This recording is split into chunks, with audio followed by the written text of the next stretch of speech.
Welcome to the third Islamic Studies Research Colloquium organized by CISEC, Center for Islamic Studies and Civilization, Charles University.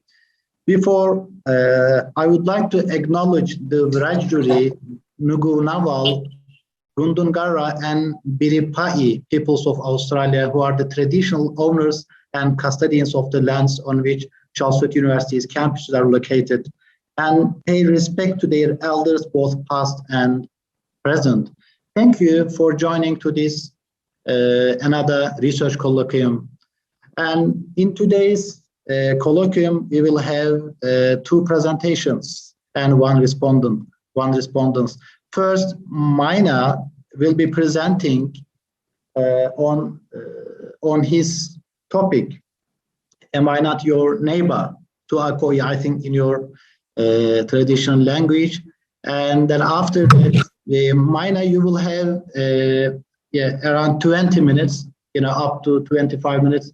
That should be okay. Then after that, Associate Professor Mehmet Ozalp will be responded for your talk and on climate change, global warming, and in general, religious and Islamic approach to environmental ethics. Thanks, Maina. Please, now you can share. I think you are sharing one short clip video. Then after that, you can start your talk, please. Thank you so very much for allowing me to be part of this important colloquium and also to present part of my research. I will play this short clip. It won't take long.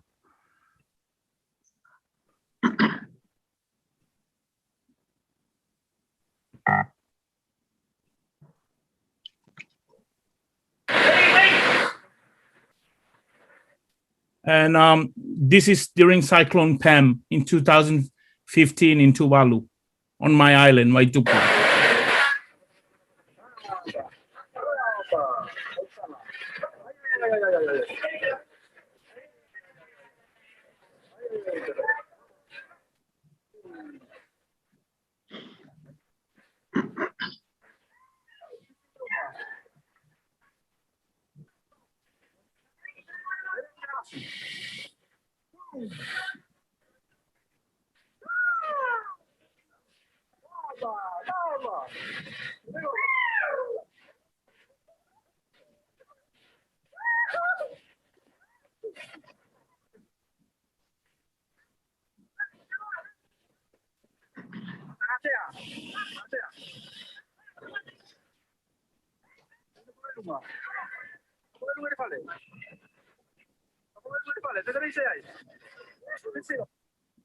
Because of time,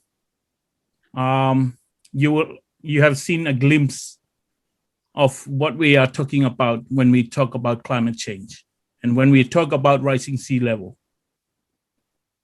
So let me dive straight into my presentation, but I also have few,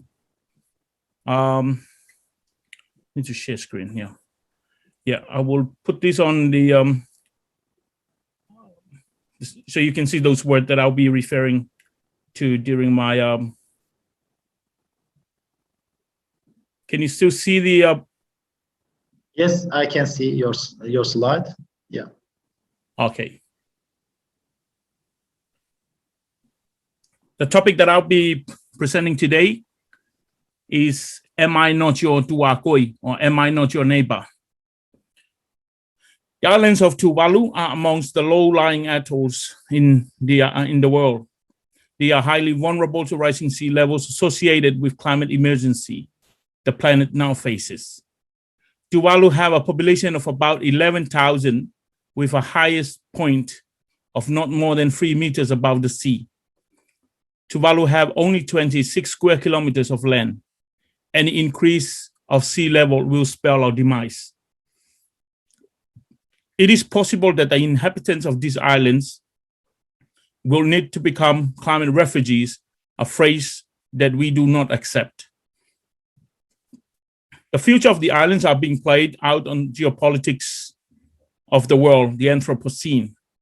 It is into this context that I pose the question, am I not your tuakoi, or neighbor? The idea of neighbor is deeply familiar to indigenous knowledge, to the Christian tradition and the ethics of climate justice. The language of neighbor is seldom used in COP statement or the Conference of the Party under the UNFCCC, like the Paris Agreement. It is seldom used in events or even at the United Nations General Assemblies. It has never been the central focus of climate change negotiations. I wish to present the case of the neighbor in the context of climate change. I am aware of the Islamic Declaration on Climate Change. I am aware of how some Muslim countries like Bangladesh are very vulnerable to the rising sea levels. I am aware of how much the world's oil produced in Muslim states. I wish to hear Islamic responses to my use of the neighbor on the basis of how Christian Muslim understanding of the idea may serve well the global discussion on climate change. Tuvalu understanding of tuakoi, neighbor. The theme of neighbor showing love and compassion is not alien to the culture and custom of Tuvalu. It did not depend upon the coming of Christian missionaries, nor the telling of the parable of the Good Samaritan, one of the most well-known parables of Jesus found only in the Gospel of Luke. It addresses the theme of loving one's neighbor as oneself and poses the question, who is my neighbor? It is rather surprising, nevertheless, that this story has never been used in Tuvalu to address these critical issues. These are humanitical issues to address, however. There have been Samaritan, Jewish priests and Levites in the history of the island. The journey from Waitupu or Nanumea to Funafuti, these are islands, is not the same as the journey from Jericho to Jerusalem.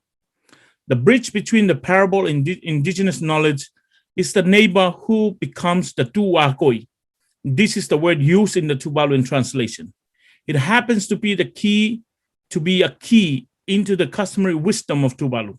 The word is made up of several root words, tua, which literally means the location marker, behind, back, or indicates your lineage to close relatives.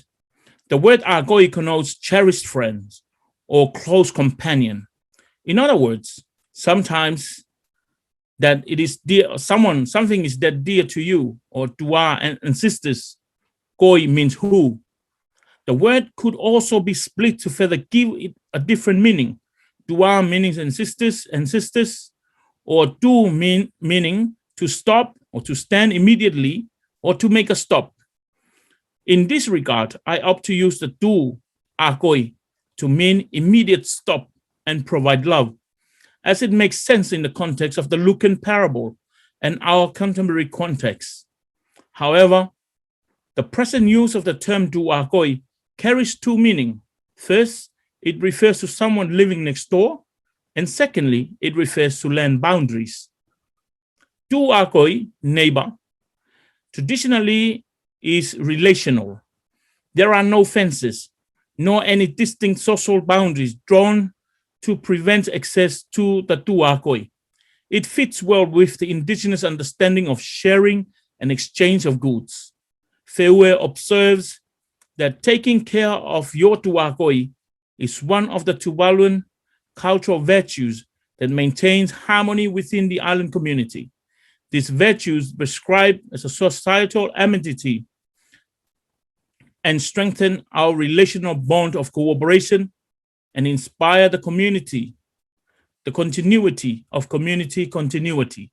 Samasonia Wina makes reference to the same principle. In Tuvalu, a close relative or close friend, member of a family, and neighbors must be given whatever they ask for. This was central to the very strong inbuilt social security in the community. To be selfish is to be despised and become a laughing stock in the village.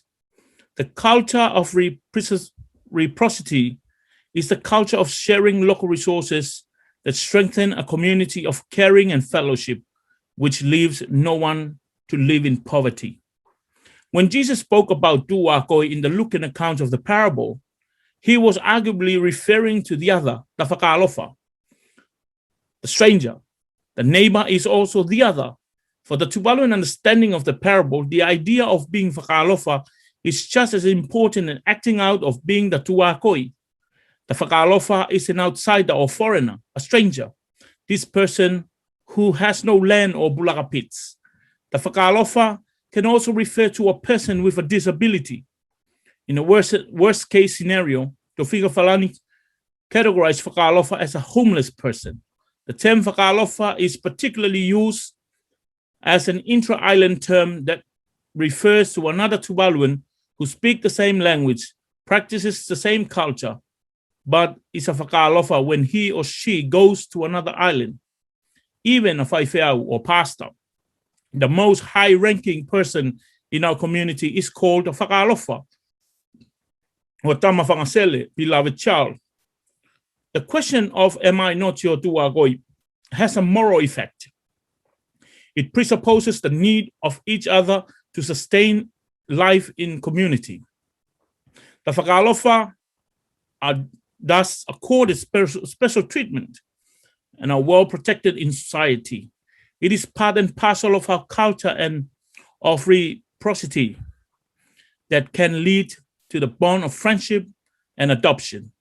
In view of climate emergency, Fakalofa can describe individuals or families whose house or properties have been flooded, washed, or being hit badly by waves and cyclones. It can also describe victims of domestic abuse. It also speaks of those who have left the island in their search for greener pasture and better opportunity. Those who have been forced against their will to leave their God-given island because of climate change became Fakalofa in another country. It is not hard to see how appropriate is the lawyer's question, who is my tuakoi? In terms of the moral and emotive response, the eloquent equivalent of the biblical understanding of compassion is fatumanawa. Etymologically, this word is derived from two words, fatu, meaning rock or heart, and manawa to mean breath and gut or belly. In the context of this parable, fatumanawa means heart and gut. It is much stronger than the idea of alofa, love, which following the Samoan translation, which was also used in the standard Tuvaluan version of Luke 10:33, fatumanawa exceeds the meaning of alofa. It is not just love. The heart and gut are effectively moved.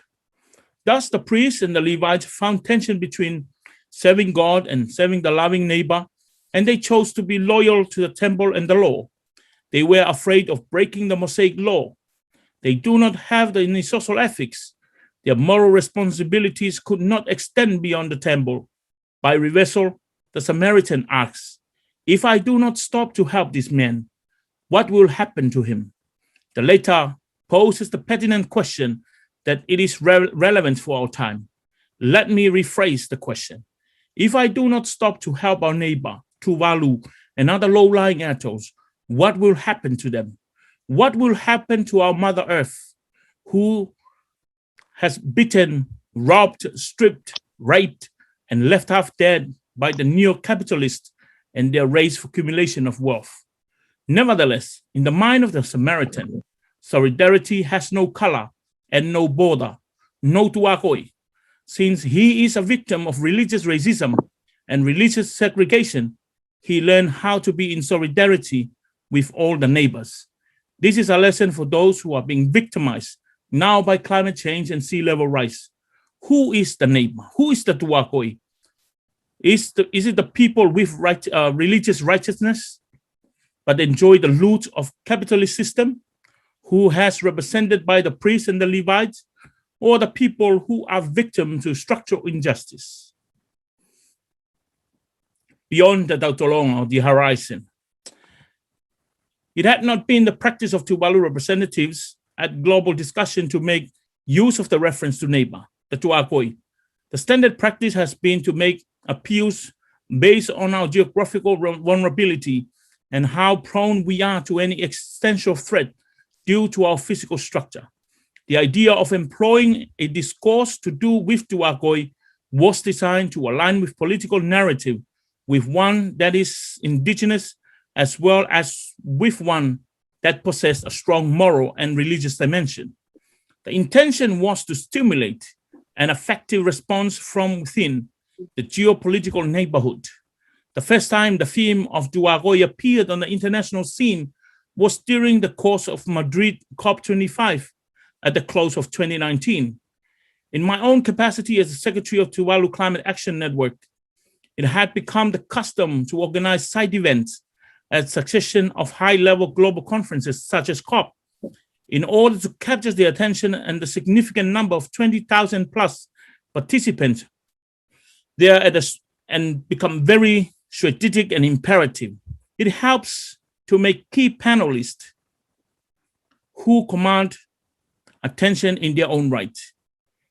In this instance, the panel includes Anote Tong, the former president of Kiribati, and Enele Sopuanga, the former prime minister of Tuvalu.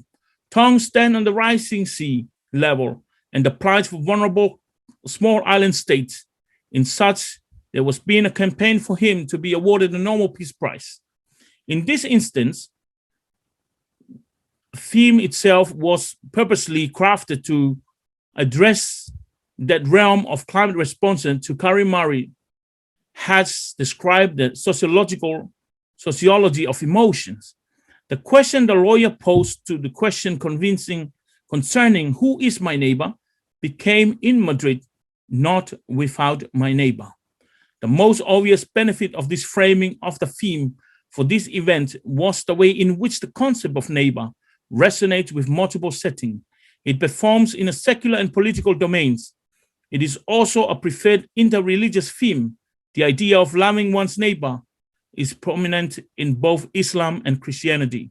It is indeed one of the key motifs in the dialogue initiated by the publication of a common word between us and you. Person has argued that the way in which a talk of what is common and neighbor is the initiative should be extended to inform an interreligious discussion on climate emergency and energy production.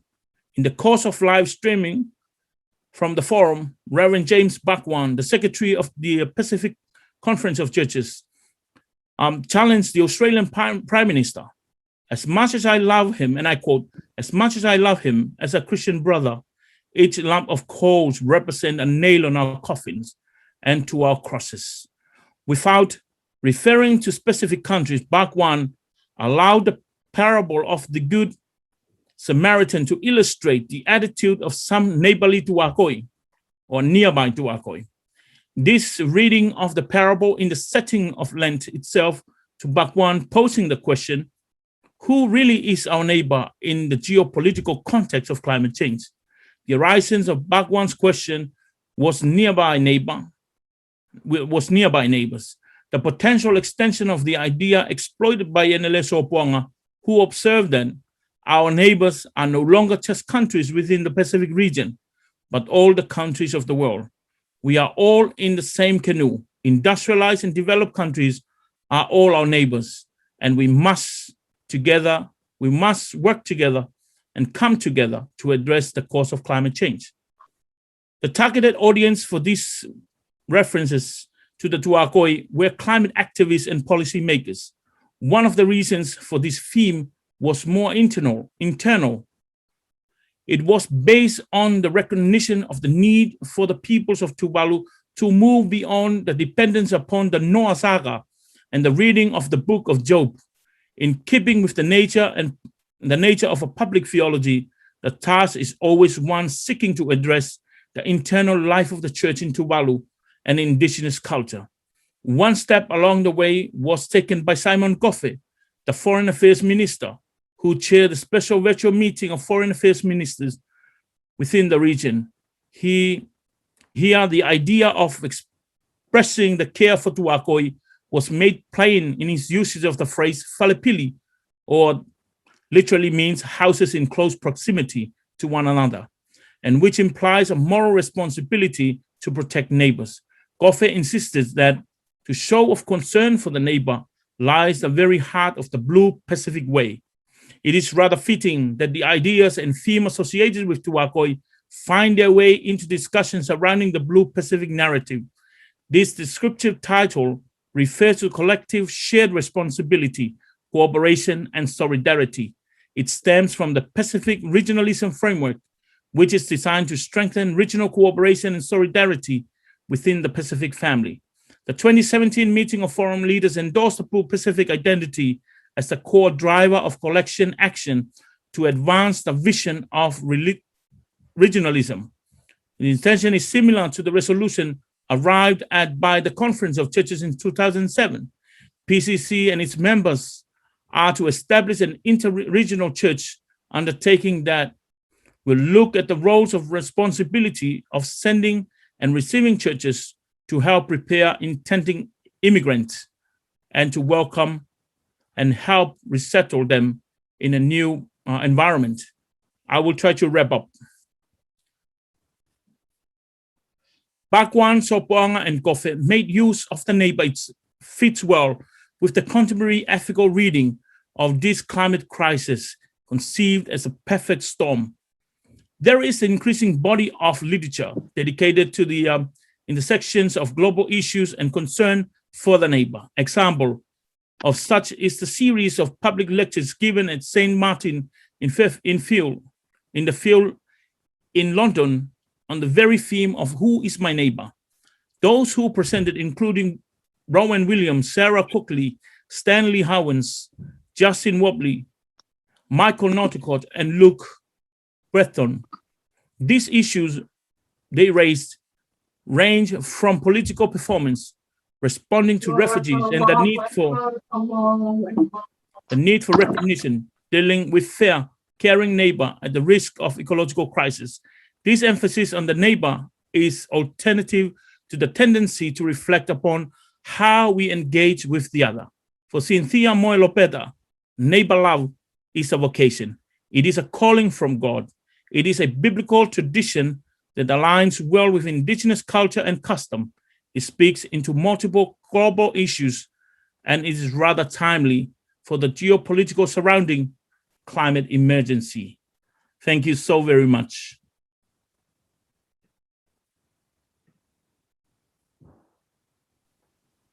All right, Maina, thank you so much for this great presentation. Thank you. This is really lovely. And after your presentation, Associate Professor, the Director of CISEC, Center for Islamic Studies and Civilization, will be responded for your topic presentation. Then after that, we will have Q&A session, maybe some more discussions. All right. Yes, please, Dr. Mehmet, over to you. Good afternoon, and I hope you're having a nice time and lockout if you're in Sydney. Thank you very much, Maina. That was a fantastic presentation and a powerful statement on this matter. And I think your presentation highlights the immediacy of the climate change that's really some parts of the world. Tuvalu is facing a total wipeout, being erased as a nation.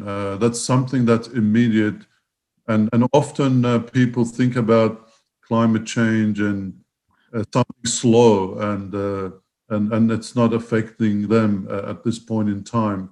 So they don't feel that urgency and immediacy. And I think your presentation pointed out to me and to us that this is a really immediate and urgent problem.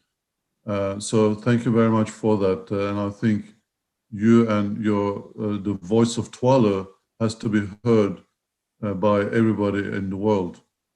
I like the fact that you are using the neighbor metaphor literally and metaphorically as a moral and theological argument that something must be done in response to climate change.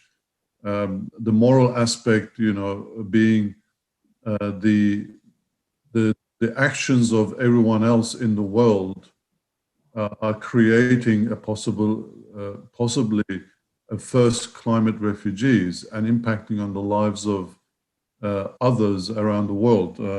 So there is a moral obligation that has to be something done about that.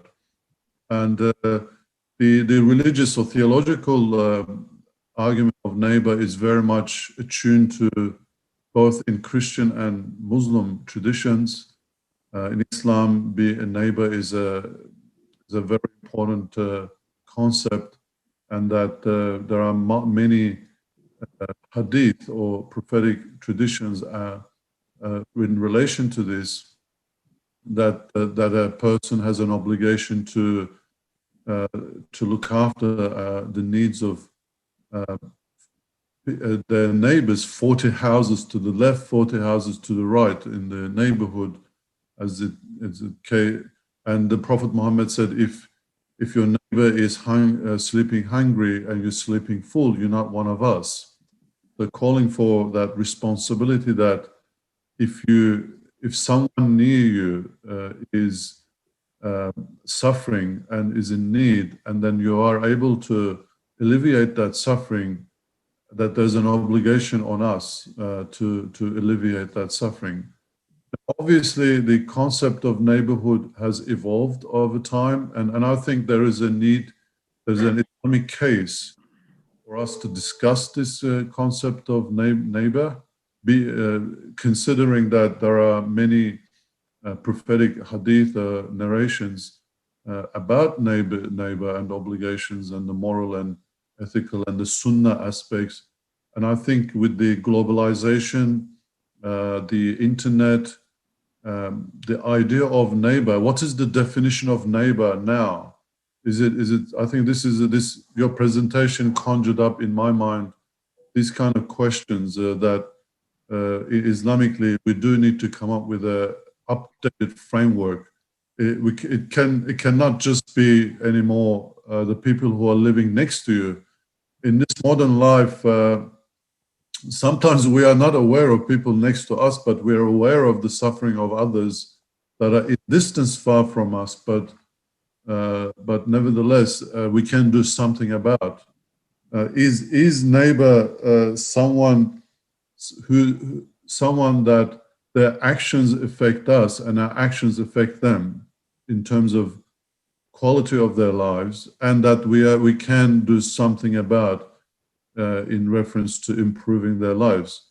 If that's our definition, which I'm not saying it is, but I'm just thinking in my head that we need a general and broad definition that could possibly include the entire world. Actually, in this day and age, we are instantly aware of what's happening around the world, and perhaps the only thing is that the neighbor kind of suggests that you can actually do something about their suffering, so improving their lives, or at least not cause harm to them.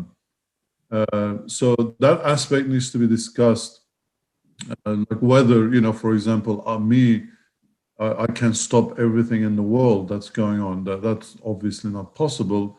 But if my neighbor down the road is hungry, I can just take a plate of food to them, and they'll be okay, at least for that day. So I think with at least, maybe not with every issue, but with climate change, there is a direct correlation with my actions and what happens in Tuala with the rising sea level. So there is actually, if I stop certain things, the quality of life in Tuala may increase. And if I do, activism, the life well-being could be improved. So I think this presentation definitely really challenges our understanding, or at least from Islamic studies, understanding of what a neighbor is. And probably, like, given the richness of Islamic tradition in this field, I feel like, yeah, somebody can really do a research on this. So thank you very much, Maina, for that presentation. Thank you so very much for your response. All right. Thank you so much, Dr. Mehmet. for your response. Now, now Q&A session. We will have just around 10 minutes. Do you have any questions to Maina or Dr. Mehmet? Any questions or any feedback or any reflections on this important topic? Well, thank you so much. I think I have a question. In Islamic tradition, forgive me, please. I don't know, much about your culture. I know a little bit. And thanks for the presentation. At least I learned something today.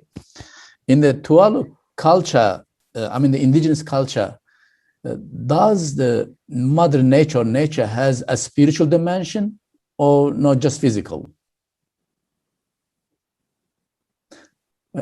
We can't hear you. Sorry. Yeah. Basically, yes. To keep it short, the answer is yes. But the arrival of missionary turned those things away. Our culture has been condemned. The way we worship nature and how we view nature as part of us has been changed by the arrival of missionary, telling us that there is only one true God that exists somewhere up there. So that's when we turn around and start, distance ourselves from the environment or from Mother Earth. But yes, our traditional indigenous practices prescribe that, we have that special relationship, spiritual relationship with nature. Thank you. Thank you. All right, thank you. Any other questions or feedback or reflections or comments on the topic or on to the presenters?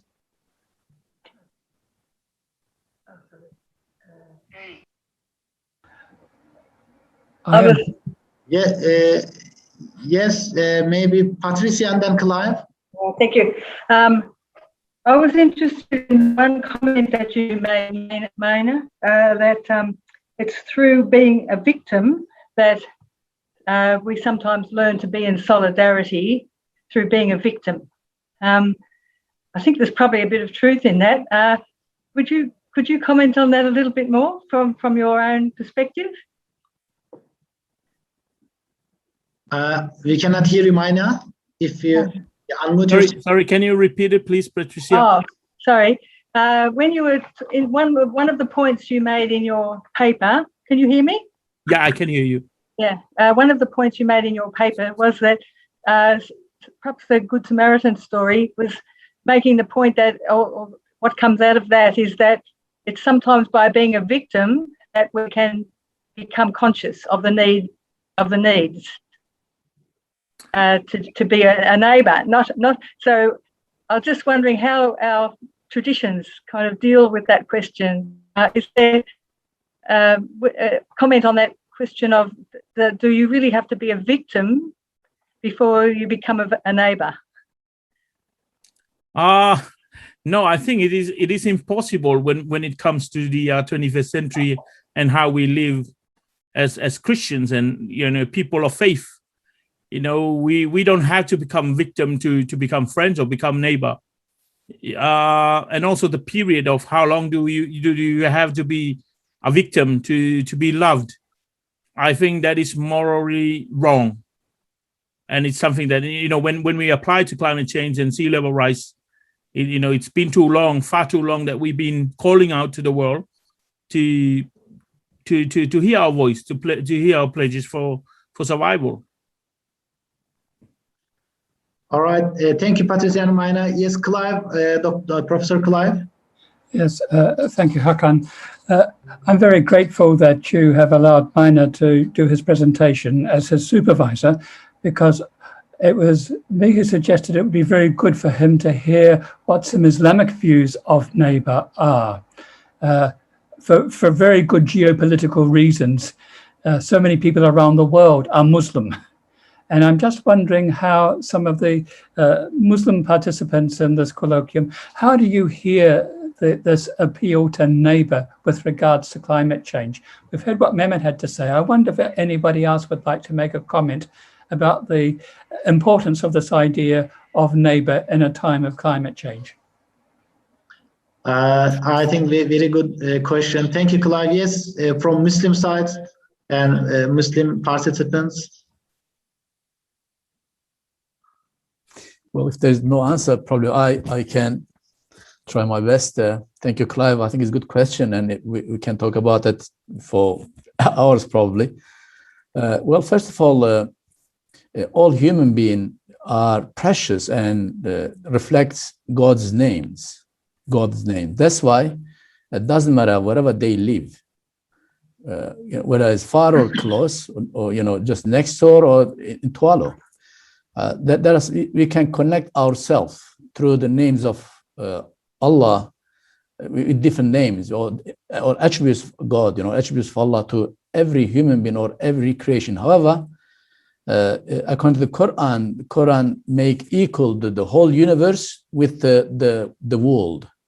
If you compare the world, it is very small, tiny, like a dust. If you compare the whole universe as big as like a New York City, the world is like a dust. But still, the value of the world is equal to the whole of the universe. And the reason, because human exists on Earth. That's why every human is precious, because in Christianity, as you know, it's said that it's created with God's image, but Islam says reflects God's names. Every human reflects God's name. That's why I think from the neighborhood, now we can connect ourselves to every human being and consider to a certain extent as our neighbor as well. So if something is harming them regarding to the climate, and that we should have some responsibility, feel responsibility, to provide some kind of help if we can. Thank you, Dr. Salih. How about may other Muslim participants? Maybe let me have a look. Carol, Mashid, Dr. Samir, here, Seniha, Leila. Yeah, I think anyone who wants to contribute or make some reflections on the topic. Maybe just a quick comment, if possible. Yes, please. I thoroughly enjoyed your presentation, Maina. I have a very deep affection for the Pacific. I did my fieldwork there many years ago, and it's a place that I fell in love with. And one of the things that struck me really as a Muslim out there in the Pacific was, at least from an Islamic perspective, is this remarkable impetus in Islam to look at the variety of different cultures around the world as, and I'm going to talk about culture, I'm talking about individual, but look at the variety of different cultures around the world as part of a divine design. So today we talk about preservation and conservation of different life forms. The one thing we tend to forget about is the preservation of entire cultures and languages that are absolutely essential to what it means to be a human being today. And I think a lot of discourse in the Islamic tradition today is catching up with an impetus that's been long present in Islam and thriving for a very long time, but because of the throes of modernity and the other challenges, it's been pushed to the sidelines a little bit. But foregrounding the issue of the universality of the human condition, the importance of cultural diversity and biodiversity as part of a design plan, the sacred nature of not only the dignity of the individual as a human being, but also the dignity of individual cultures and languages as modalities of existing and modalities of opening up and a variety of different ways to experience the world as a manifestation of divine names, as Professor Saleh put it beautifully. And so there's a lot of theology today. I'm currently supposed to be submitting a paper today about green theology, what that means from an Islamic perspective. So the idea of how can we draw on the resources of Islam to reflect on the sacred nature of the world around us. And so I completely agree with your idea that neighborly attitude is no longer something that's bound by a geographical proximity. But we are all neighbors because we live under one God who manifests differently in different cultures. We're one species, we're one humanity, and we suffer and face the same challenges today. Whereas in the past, I could have isolated my problems in the Middle East from the rest of the world. Today, we can no longer do that. And industrial North America can no longer isolate itself from the rest of the world. So we are entering, I think, into a very interesting period and age where I think your topic is extremely important. At what point do the religions now turn towards a universal theology in which we can start conceptualizing the entire world as a single humanity, where the diversity of our existence is part and parcel of divine design? And that's where I think the neighborly element really makes a lot more sense. Thank you for your presentation. I really enjoyed it. Dr. Samin, thank you. This is really great, lovely reflections and points. Thank you. Any other comments or contributions? Yes. Any other from Muslim side, Zuleyha, Meshid, or any other Muslim contribution? What does it mean to be a neighbor? Thank you, Dr. Hakan. I think it's been covered well by Professor Samir, Rasali, and Mehmet, and the fantastic presentation. I think climate is a really important issue, so is other global issues. I think interfaith collaboration is really important in this time. I was in a conference yesterday on interfaith dialogue, and somebody asked me about this issue about, the global issues, and is interfaith just theoretical? So I think what you raised today, your paper is really excuse me, that's my son. Your paper raises a question that, we need to look beyond the theory and the dialogue of just the social setting, but really looking at these deep global issues, because as Dr. Samir said, we're one human community. And I'd like to refer your names to one of the participants from yesterday who was asking to see if there's more scholarship in this area, which I'm very glad that I saw today, and I'll refer your name to him. Thank you. Thank you for that. Thank you. Thank you, Meshid. Clive typed on chat box, some ethicists now argue that we are all neighbors in the carbon cycle and atmospheric beings. We are like, we live like in a global village, globalization. We are like, we live in the same area. All right, thank you so much. I think these are great reflections and discussions and comments on the topic. And as Dr. Saleh says, we could discuss this, hours and hours, maybe days. And there are good declarations from religious perspectives, Christian declaration on climate change, global warming, and environment, and also Maina referred to Islamic declaration on climate change or global warming. I think this declaration is based on International Istanbul Conference. I think it should be a few years ago. This is a document, also really very good document. I had a look before. Professor Clive also presented that document to us a few years ago, I remember. Thank you so much. Thank you. Really, this topic is really very important and very crucial in today's context. Now, Maina and Dr. Mehmet, thank you, and thank you for all of your contributions. Now, we will continue with the second presentation. And because I am in Sarkhan's supervision team, now Dr. Zuleyha, Associate Professor Zuleyha Keskin will be chairing and moderating the second presentation. Zuleyha, it is over to you now. Thank you. Thank you for the handover, Hakan. Welcome all of you to our second part of this session. As Hakan mentioned, he is the principal supervisor of Sarkhan Gasimov, who will be presenting his confirmation seminar with us. And Hakan is the principal supervisor, and Associate Professor Salih Yücel is his co-supervisor, and they are both here to provide him with the great moral support that they do. And once Sarkhan presents, we will have a response from Dr. Samir Mahmood and Dr. Clive Pearson. I will say a bit more about them once the presentation is over. So Sarkhan, his topic is critical analysis of human perfection and intersections across religious traditions, with special reference to Abu Hamid Muhammad al-Ghazali and Abraham ben Moses Maimonides. So we're following a great interfaith spirit today. So now over to you, Sarkhan. You've got 20 minutes to present, thereabouts. Thank you. Thank you, Dr. Zuleyha. Thank you, my supervisor, Dr. Hakan Çoru, and my co-supervisor, Dr. Salih Yücel. Also, Elisha Fishbane, he's not here, but he sent his review on my proposal. And thank you all panelists, each of you, for your participation.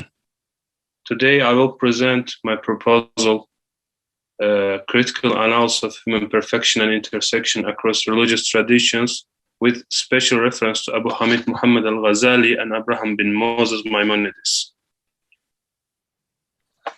Muslims and Jews in the classical period had numerous interaction. Therefore, the influence of the Muslim on the Jewish tradition is evident.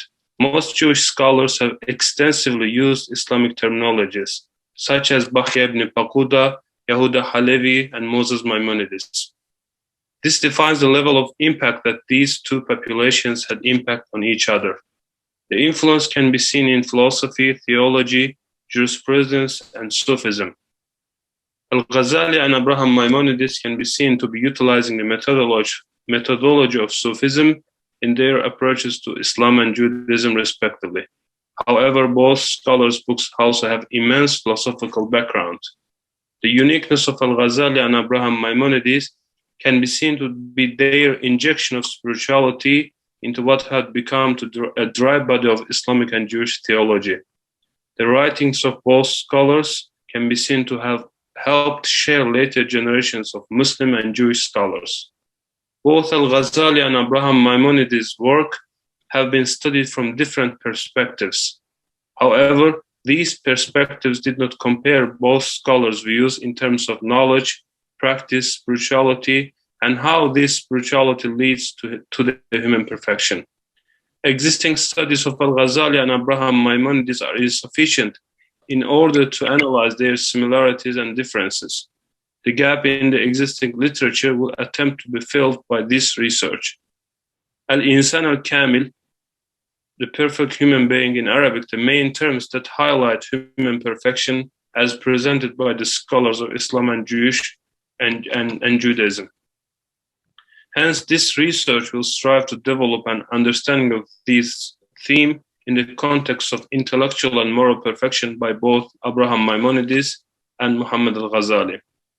Al-Ghazali's discussion of stations of human soul, nafs or ruh, reaching in fana, self-annihilation, are key topics which the author emphasized as a final goal of a believer in his works.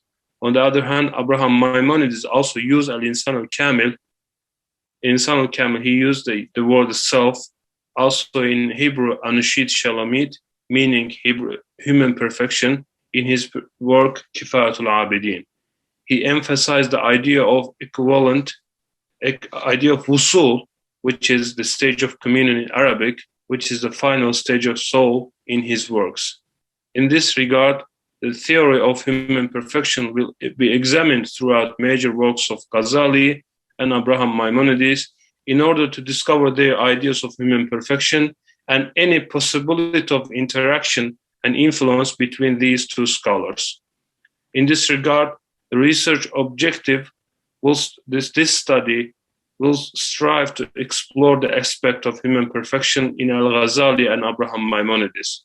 This study will investigate the influence of Sufis and Al-Ghazali on Abraham Maimonides, and this study will explore the methodologies used by scholars in order to study intellectual and moral perfection in Al-Ghazali and Abraham Maimonides' philosophy.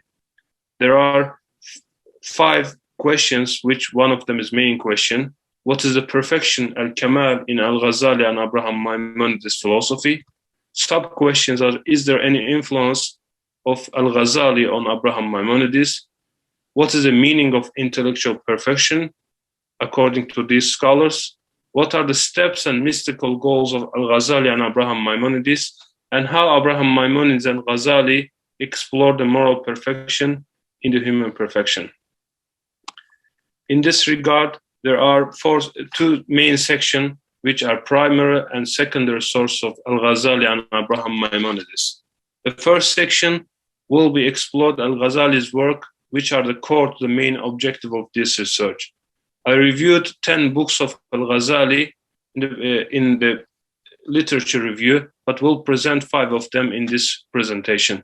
Tahafut al-Falasifa, Al-Munqidh min al-Dalal, Mishkat al-Anbar, Mizan al-Amal, and Ihya.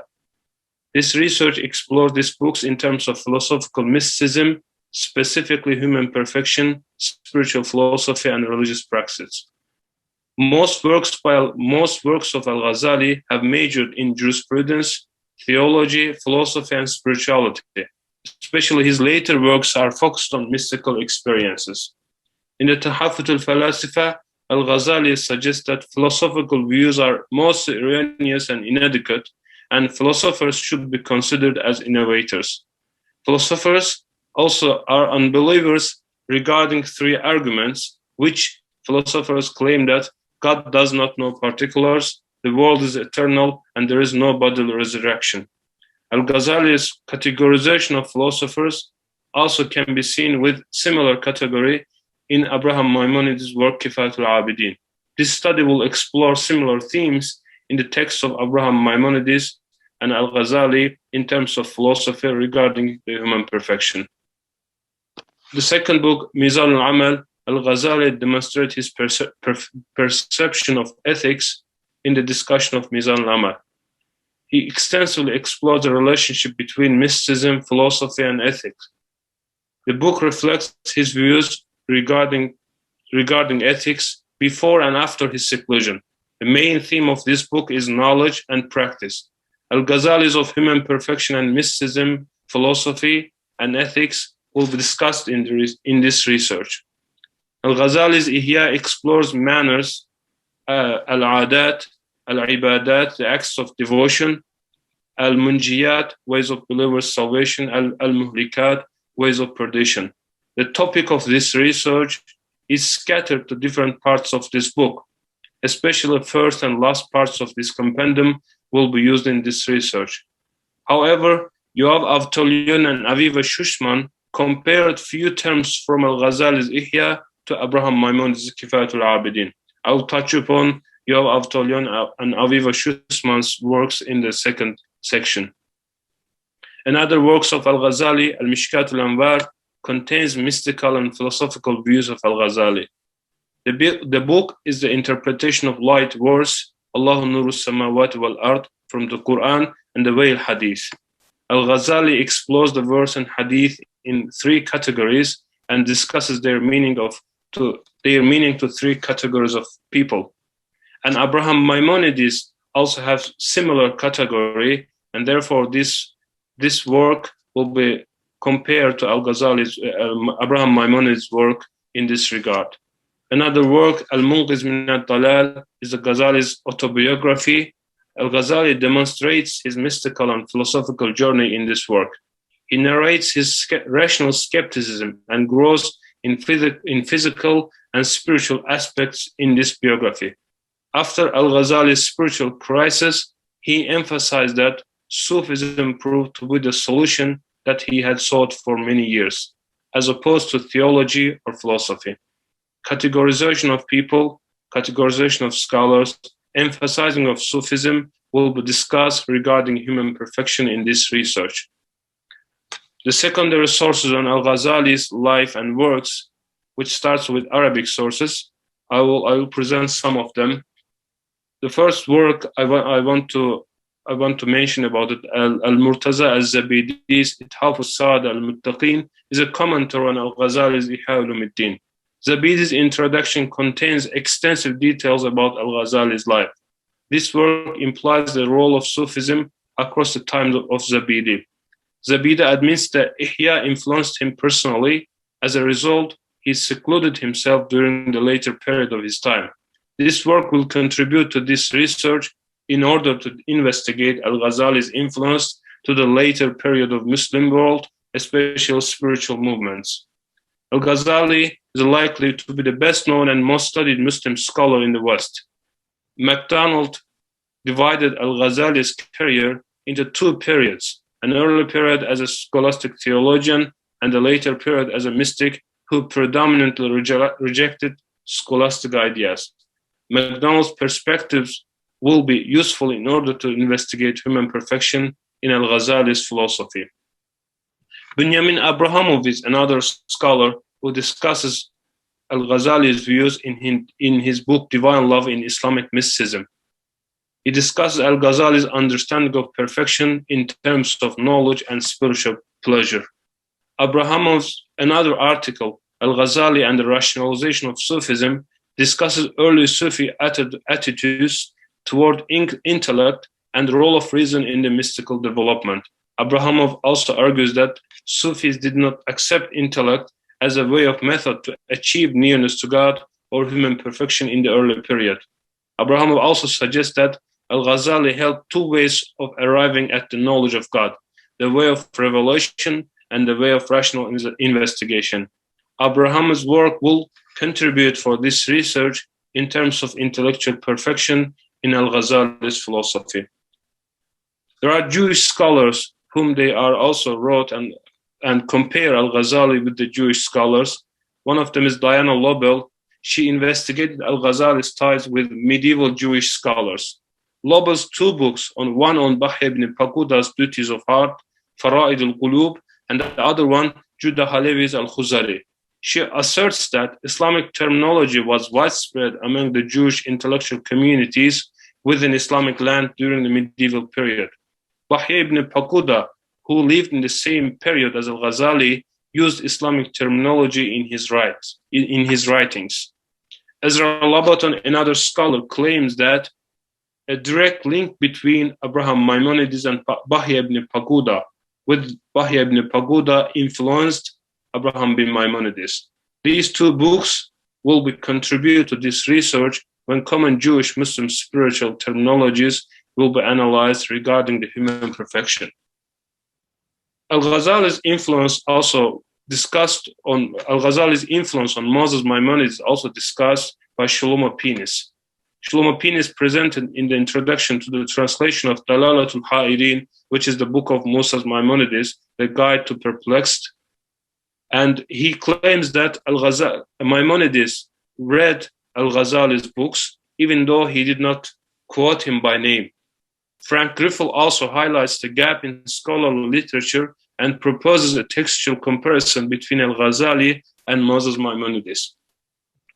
Kenneth Garden's work, The First Islamic Reviver, is of particular significance in this area. Garden claims that Al-Mughis does not reflect the entirety of al-Ghazali's life, and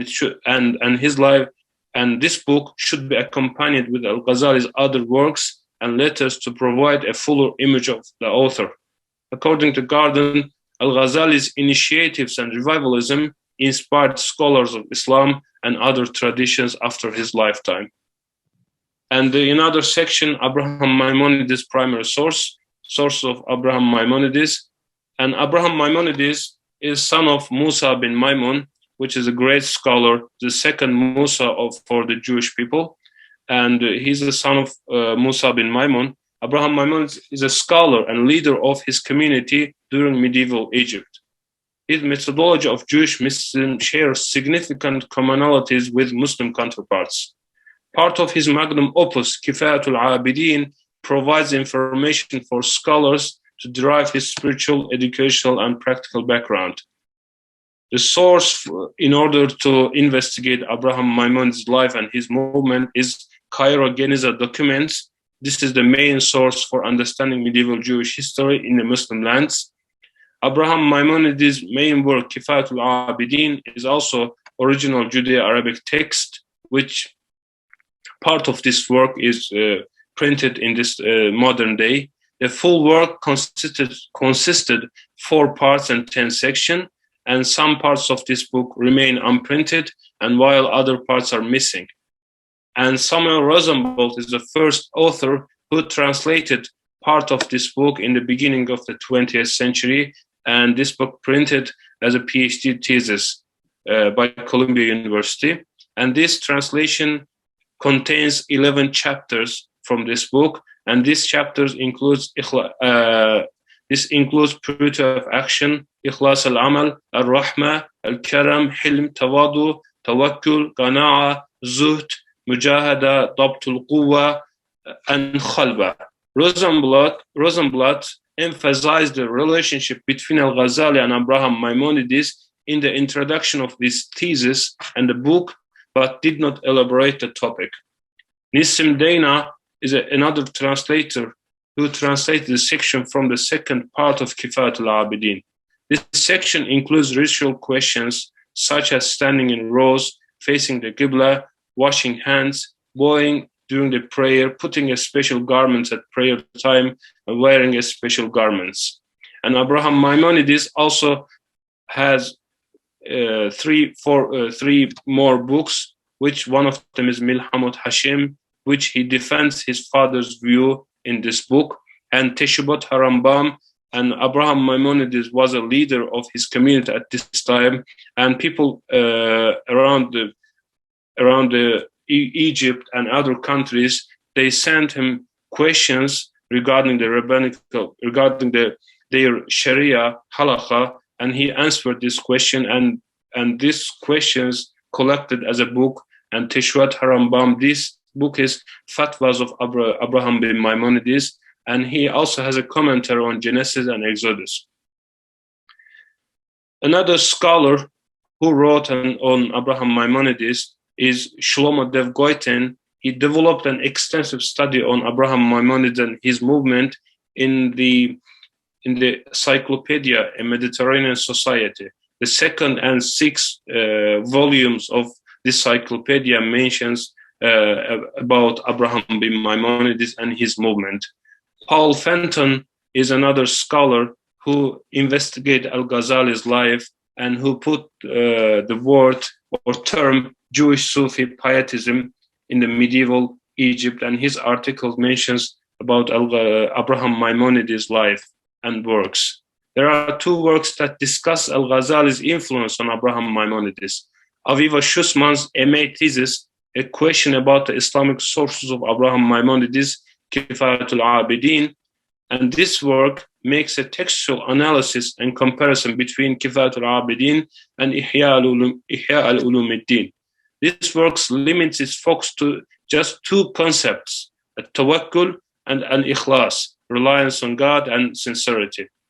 This work expanded by Yoav Avtalion's PhD thesis, comparative study Abraham Maimonides' Kifayatul Abidin and Abu Muhammad al-Ghazali's Ihya Ulumuddin. This work continues exploration of relationship between these scholars, which initiated by Aviva Schussmann. Avtalion compares several concepts from the Ihya to Kifaya. This includes Tawadu, Dammul Kibr, pride, Qana'a, contentness, Zuhd, abstinence, Dabtul Quwa, and breaking the desires, Kasru Shahwatain, and Uzla.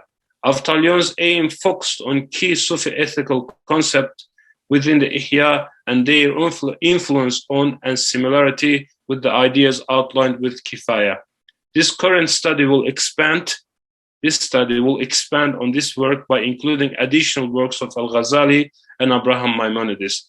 This research also incorporates comparisons between religious practice, mystical experience, and human perfection in the areas of philosophy, Sufism, and philosophy of mysticism. Ezra Labaton is another scholar who discusses Abraham Maimonides' biblical commentary.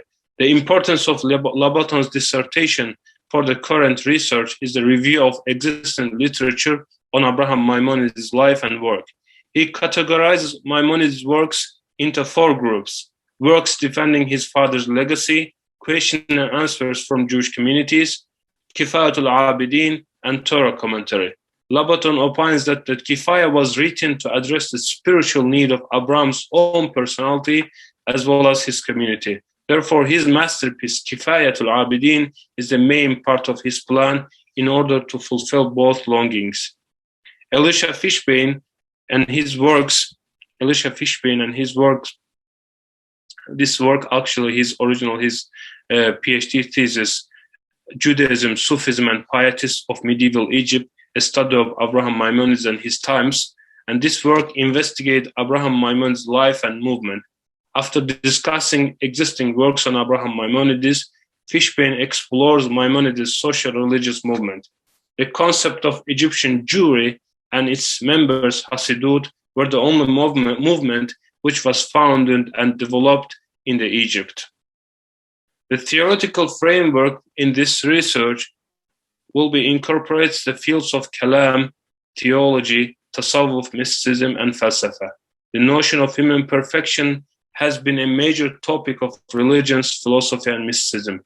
Although ways of achieving differ, the aim is similar in terms of human perfection. While theologians consider human perfection through knowledge, philosophers focus on philosophical knowledge and ethics. However, mystics emphasize on spiritual experience through tasawwuf. After initial analysis of source and literature, my hypothesis is that both scholars, Abraham Maimonides and Muhammad al-Ghazali, emphasize the goal of mystical path in order to reach human perfection. I assume that al-Ghazali influenced Abraham Maimonides directly or indirectly in this regard, and I will examine this hypothesis throughout this research. The methodology of this research will be textual analysis, content analysis, and comparative analysis. The textual analysis I will be use original works, primary sources of al-Ghazali and Abraham Maimonides. The related contents will be used in this research, and the theme of human perfection is scattered different parts of al-Ghazali's works and also Abraham Maimonides' Kifayatul Abidin, and I will derive this content in terms of in order to compare their views. And also this research is comparative analysis, and this will compare commonalities and differences of al-Ghazali and Abraham Maimonides. The chapters of this research there will be 4 chapters, one introduction and other 4 chapters. And the first chapter will be categorization of people regarding morality and intellect in al-Ghazali and Abraham Maimonides. And I am planning to finish this at the end of this year. The second chapter, intellectual perfection in al-Ghazali and Abraham Maimonides. And I am planning to finish this in June 2022. And this chapter will include 2 sections, religious knowledge and practical knowledge and philosophy. And third chapter, moral perfection. I will finish this at the end of next year. And this includes 2 sections, religious practices and individual and social ethic. And last chapter will be discussing spirituality in both scholars' views, moral and intellectual perfection's contribution to spirituality. And I am planning to finish this chapter in the June 2023. And this chapter includes 3 parts: soul, spirituality in prayers, and mystical goals of both scholars, which are usul, fana, inner and outer eye, prophetic vision, and zawq. And then there will be conclusion. And thank you for your patience. I can take any questions. Thank you, Sarkhan. Just leave your slides there in case the examiners want you to refer to something. So we'll just leave them there. So what we will do is we'll first ask the examiners to possibly seek more clarification maybe from you, or ask questions, but also provide you some preliminary feedback. Just a reminder to the examiners that we will have a closed session after, where you will be able to provide more detailed feedback to the supervisory team. So this is more of a general discussion, I guess. So we'll start with Dr. Clive Pearson. Dr. Clive Pearson teaches in the areas of ministry, contextual diasporic and public theologies. He is one of the founding figures of the Global Network of Public Theology, and he played an active role in the South Pacific Association. So over to you, Clive. Let us, over to you. Oh, thank you, Zalia, and thank you, Sarkhan, for your presentation. And first of all, I'd like to commend you for your very thorough literary review. You've given us a tour through primary and secondary sources, and that's a very important exercise to do. I want to take a step back from that, though, and ask 1 or 2 other kind of questions which impinge upon your whole thesis, which I hope the suggestions might lead to a little bit more precision in 1 or 2 places, and that would also, I think, help facilitate you finishing quicker than might otherwise be the case. So I've got questions around 4 areas. The first is just to touch very briefly on the introduction/abstract. The second is I've got a question about the title. I've got questions about the research question, and I've got some questions about the chapter outline, and I'll be very brief about all of those. The first thing is that in your introduction, you spoke about the importance of perfection. You introduced Ghazali, you introduced Maimonides. And you had a number of questions later to follow, which were basically how and what questions, and you were emphasizing things like explore and investigate and things like that. I found myself with a hermeneutical question, and the hermeneutical question takes a couple of forms. The first is, why did you select perfection as your means of comparing these two thinkers? So why did you choose perfection? I think it might be very interesting if you drew that out a little bit more clearly. The second hermeneutical question is really, I suppose, one of relevance, because you refer to a classical period, and I think that you should date the classical period because classical periods in religious traditions are not always the same. So it would be very helpful to define that. But so you're drawing from 1,000 years ago. What is the relevance of inquiring into this theme of perfection for us today? So that was just a couple of questions which I thought that might tighten up the introduction. It doesn't take away from your from your literature review. It just, I think, gives more purpose to what you're doing.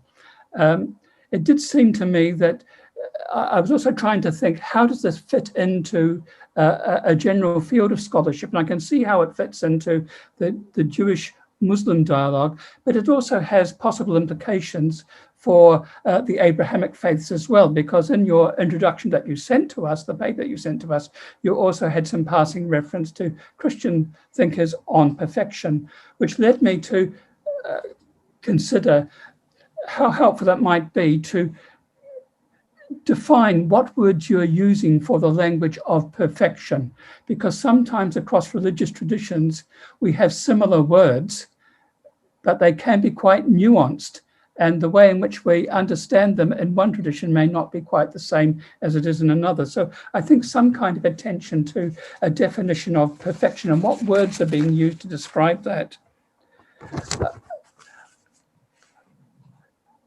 So with the title, I thought that maybe it might be very useful in due course to aspire to a tighter title than what you've got, so that you explain really what the thesis is rather than being kind of a descriptive explanation, although that then moves into comparison.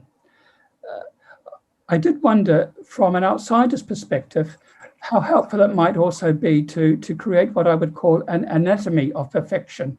An anatomy, how do you build up an understanding of perfection? What are its component parts? Now, I understand that you have already listed some of those, but I also found myself wondering, what's the relationship between perfection and things like ecstasy, happiness, intuition, imagination, those sorts of things? And I'll close at this point with one other observation at the moment, and that has to do with your chapter outline. I can see where it's headed, but I did think it might be useful and very clarifying for an assessor if you'd written perhaps a little bit more in your chapter outline. I know there's always a word limit attached to things, but the chapter outline gives very, very general indications of what you intend to do. I would have found it helpful to have had more of a paragraph about each chapter, so I could actually follow what the likely line of argument is, so that I could see how it might progress from one chapter to the next in a concerted, argumentative kind of fashion. I'll leave it at that at the moment. Thank you.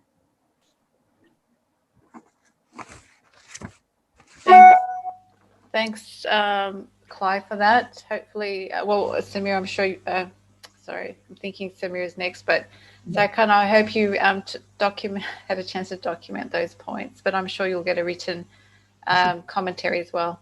You will. All right, thanks for that, Clive. Okay, so we'll move on, and we do have Samir now. Just a bit of background info. Dr. Samir Mahmood is currently a lecturer at the Cambridge Muslim College. He's part of the teaching team for the Bachelor of Arts, Islamic Studies, and the Diploma of Islamic Studies. Thank you, Samir. And if you would like to pose any questions or comments, over to you. Thank you very much. Assalamu alaikum, everyone. Assalamu alaikum, Sarkhan. I really enjoyed reading your proposal. I want to commend you on the bravery of engaging with two different authors who are extremely difficult to deal with in one thesis. and also the interfaith dimension to your work. So my comments here, hopefully, inshallah, will receive as constructive feedback. I agree with most of the comments of Professor Pearson, and I'd just like to add a few more, inshallah. So I want to reiterate the important point of the question of perfection and human perfection. In the introduction, you state, I mean, the thesis is written in English, but it's not entirely clear whether the Hebrew or the Arabic equivalents that you're suggesting are actually equivalent terms. So I would encourage a more drawn out theoretical exposition of the notion of perfection across various traditions as a robust intellectual introduction to the thesis to justify whether or not this notion of human perfection is, or at least the understanding or definition of it is common to both or not. So that's the first comment, which is about the theoretical discussion. So in the introduction and the theoretical section, this needs to be teased out a lot more. And that links up with Professor Pearson's comment about contemporary relevance. I would add that how it fits into contemporary theoretical discussions on this topic. Because at the end of the day, although your thesis is related to two different medieval authors, however we define the medieval period,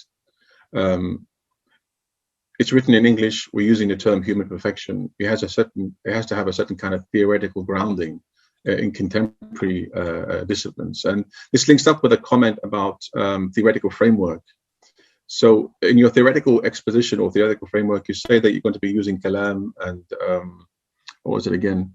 Falsafa. So these are the subject of your study or the object you're going to be looking at. But the theoretical framework should cover the modern scholarly theoretical tools that you're going to use to prove your thesis in the first place.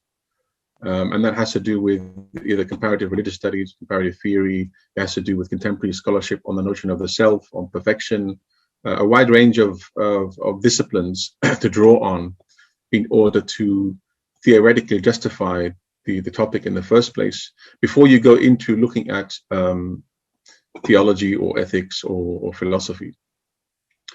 The other comment I had is, if I understand it correctly, you're looking at the notion of human perfection in Ghazali, number one. Number two, you're exploring the notion of human perfection in Maimonides, Abraham Maimonides. And third, you're looking to explore whether or not Ghazali had an influence on Maimonides. That's what, at least what I understood. Yes. I mean, potentially these are three different theses. You don't have to do three different theses, but because I think if there's sufficient scholarship on what human perfection is in Ghazali, and there's a lot of theses on Ghazali already, and there's enough scholarship on that, then and Maimonides, I felt like you were trying to achieve too much in one thesis. And I have to admit, I do have a blind spot and an ignorance when it comes to Maimonides scholarship. It's not my area, but maybe you were trying to achieve too many things in one thesis, because it seems to me that, as far as I understand it, the paradigm of human perfection, or the idea of human perfection, is, or framework of perfection, or its trajectory, is something that you see in common between Ghazali and Maimonides. And hence, on that basis, you want to prove the influence of the former on the latter. If so, if you're taking human perfection, right, because you pointed out the limitations in the study of Griffel and others who looked at the influence of Ghazali on Maimonides, and you're saying that they've looked at specific categories, but not looked at overall, let's say. So it seems to me that you're taking human perfection as an overall broader framework within which there are isomorphic or structural similarities between human perfection in the Islamic tradition, exemplified by Ghazali, and human perfection exemplified by Maimonides in the Jewish tradition, because the similarities may be perhaps of one God, law, and spirituality, etc. Those structural similarities perhaps is the framework you're using to prove the influence of one on the other. Maybe, I don't know. But maybe that could be made a bit more explicit in the theoretical exposition. Instead of trying to do three things, maybe you can be doing one. And we can comment. I mean, we can discuss this in a bit more detail a little bit later in the closed session. Just a few quick comments. Also, I didn't understand the logic behind your choice of Ghazali's works. Why Al-Munqiz and Mishkat, Mizan, and Ihya, for example, of all the works in there. And I'm going on based on the text that I have rather than the. So what's the justification for these particular texts? Number one. Number two. If there's any justification for these texts, what is it and on what basis? Because there's a lot of contention on the authenticity of certain works by Ghazali. I think Professor Afif al-Atiki at Oxford has established the Magnoon, his more esoteric works, as indeed being his works. And so I would have liked to see more of that kind of recent scholarship in the bibliography. But what's the logic of your choice of Ghazali's works? Because as far as, I mean, I'm sure there is a logic, but on the paper, it seems arbitrary, or maybe I'm missing something. And on the basis of all that, I think in terms of method, how you refine your thesis then and the question and focus it a bit more will affect your method, because you're using textual analysis, comparative textual analysis. Are you using that as a main method of proving influence, or are you assuming influence? Because in the presentation, I saw two different things. You're either making the assumption and then trying to prove it later, or it's in the background there, but you're not really trying to establish the direct connection. I don't know how you're going to prove that certain of Ghazali's works were read in certain Jewish circles and therefore influenced Maimonides. That link or that connection is tenuous, and maybe it's because of my lack of understanding of scholarship on Maimonides. But it's not entirely clear if the influence was there, or whether you can assume it's there and then go by your analysis. Are you assuming it, or are you trying to prove it? To make that clearer. That's all. There's a few other detailed comments, but these are the general comments, inshallah, and they're only given as a constructive feedback to refine it. I really love the topic. And as I said, it's a huge challenge to tackle these two different figures in one thesis. So, bil tawfiq, inshallah. Thank you. Thank you, Samir, for that detailed feedback as well, and some good questions for you to consider, Sarkhan. So, and we've got an applaud from Layla. Thank you for your support, Layla. So at this point, we've got about 10 minutes if you have any questions that you would like to ask Sarkhan about his topic. So this is open to the audience now before we finish up. And Mashid has her hand up. Yes, Mashid, what would you like to ask?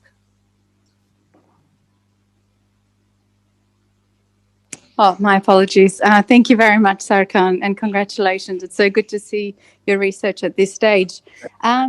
Again, I came from a conference yesterday, which was very interesting because the paper looked at Ibn Arabi's notion of Insan Kamil, the human perfection. And I guess you've got a lot of comments there already from Dr. Samir and Professor Clive, so I'll leave those to you. But something to think about, are you going to consider, contextualize not just Ghazali and Maimonides, but also broadly, like looking at other literature around Insan Kamil, or the perfection perhaps in Islamic literature. The paper yesterday was comparing it to Christian tradition, and they were looking at not just the scholarship, but also the primary the scripture as well, and Bible and as well.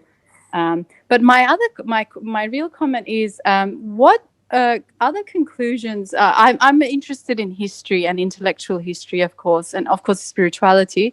But I felt like your topic doesn't give that historical context as much as it should in the chapters that I briefly saw.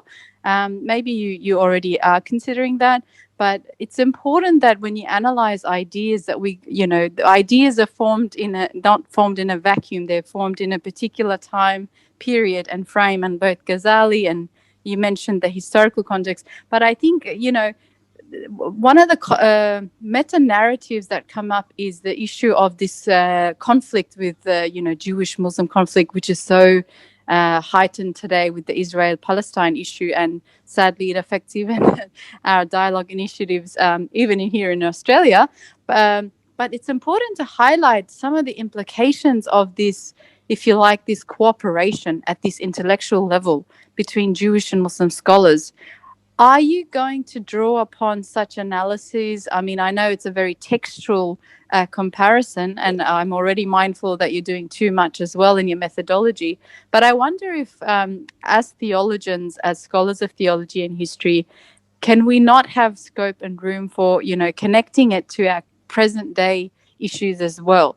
For example, I know that the convivencia notion in Spain is a bit contested, but the fact that there was amicability between Christians, Muslims, and Jews in the Arab and Muslim world, like Egypt, where your context is, and Ghazali is Persia, Iran. Is there a way to show this in your research as well, that there's actually a good cooperation? And if I'm not mistaken, and I think the Maimonides was a doctor of one of the caliphs of the time. Excuse this rather large comment, and I'd love to hear your opinion on this. Thank you. First of all, al-insan al-kamil as a term came after in Ibn Arabi's time. We are looking for in al-Ghazali's books al-kamil, not as a specific term, but as an idea. So Ibn Arabi put this idea as a term in the terminology, and this term started to use after Ibn Arabi. For the second point, Abraham Maimonides, he was a Nagid, which means a leader of the Jewish community at this time. And his project, actually, Elisha Fishbane, he emphasized actually his book and his thesis, PhD thesis, is mentioning about historical background of the Muslim Abraham Maimonides' life and his movement. He also leader of the movement, which is spiritual movement. He had a exclusive Jama'ah, kind of Jama'ah, and he built. He was the leader of this specific group and this kind of elite group or something, and they are actually accepting some of the Islamic rituals. For example, they have sajda, and they have special garments like Sufi garments. And his idea also, and he's kind of revival like al-Ghazali, and he wants to put new ideas in Judaism in the synagogue, but the general community and rabbinical institution, and they are rejecting his ideas, and he was forcing to cancel from his new ideas, and that's the historical background of Ibrahim Maimonides. Also, he used Arabic, and he wrote his book in Arabic. Also, he used all the terminology, Islamic terminology, and Sharia also, and Sufi terminology. And he also said that, and from his book Kifayatul Abidin, the Sufi-like movements or Sufis, and this originally is the inheritance of the prophets, which existing in the Jewish tradition, and that's why. And he's accepting all the Sufi rituals or Sufi lifestyle. All right, we'll make this the last question.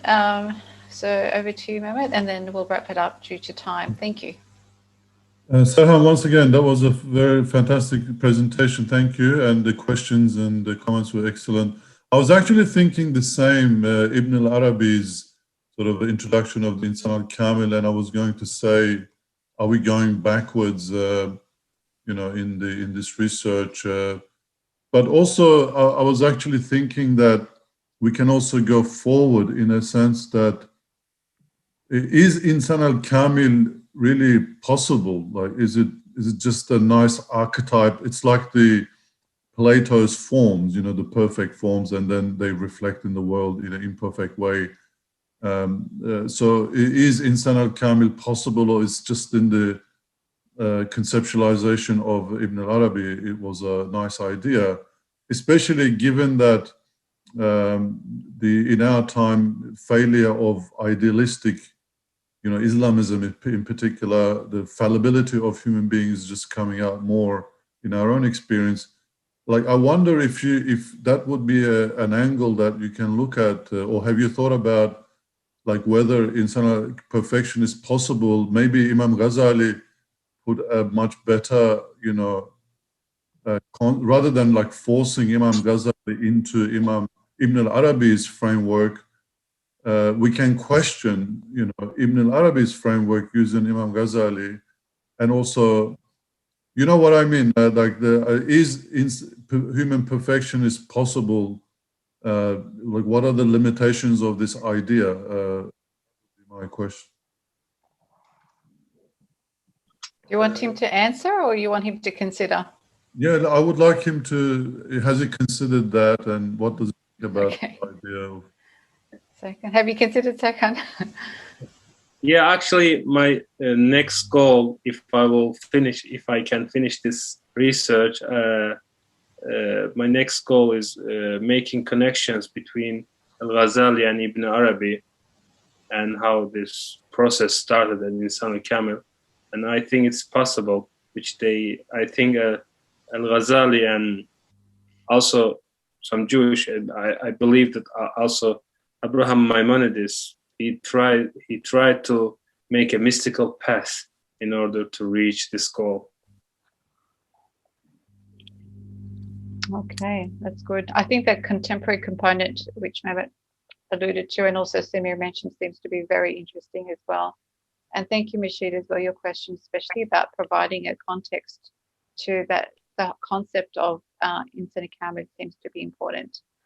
All right, we shall have to wrap up there. So thanks everyone for coming along and listening to our two wonderful presentations today. If I can please ask the committee, the closed committee, to stay back. I think you all know who you are. So thanks everyone. We look forward to seeing you at the next colloquium. Stay in touch. Have a good evening. Have a great weekend. If you're in Sydney, stay safe. Thanks. Thank you for joining. See you next time. See you next time.